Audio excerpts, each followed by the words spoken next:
طبعا الدنيا كلها والناس كلها شافت المشجع اللي جاي من هنا عشان يشجع الوداد من المغرب، وكان في المطار وماسك علم الزمالك وبتاع ومش عارف ايه وكان شغال. المهم بعد المباراة بعد ما الأهلي خد البطولة، اللعيبة وهم طالعين بالكاس لقوا مين؟ لقوا الزبون قاعد على إيه؟ على العربية بتاعت المطار. يعني ده اللي قاعد عليه ده مش كرسي، لا ده دي العربية بتاعت الشنط بتاعت المطار.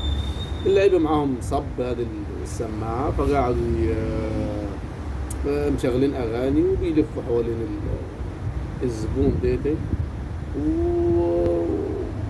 وما لمسوهوش يعني بس شغالين بالأغاني. المهم الزبون راح طلع لك الفيديو وقال لك انا عاوز احمد والد احمد شوبير شتمني وقال لي شتيمه مش حلوه يعني. طيب وقال طب ما انت اللي جبته لنفسك، انت اللي جبته لنفسك، وبالعكس ده هم شهروك يعني. لعيبه عالميين دول، ولما يجوا يلفوا ده انت تفرح، ده انت تسد المنتجات. بس انت ايه حبيت تغني على الناس وتغني على الحاجات اللي بتحبها الزملكاويه، وهي دي البطولات بتاعت الزملكاويه، هي دي كده يعني. هم دي بطولاتهم دي، اما بطولات الملعب وبطولات الكوره وبطولات ما لهمش فيه. طيب السؤال هنا، طب انت ما صورتوش ليه؟ وهو لما شتمك انت ما صورتوش ليه؟ انت ما عرفش بيانات، ما عرفش مصطفى شوبير؟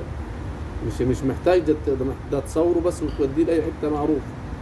انت بس لقطه كده من اللقطات اللي يحبوها الزملكاويه ويحبوها بتوع الوداد وبتوع الهلال السوداني.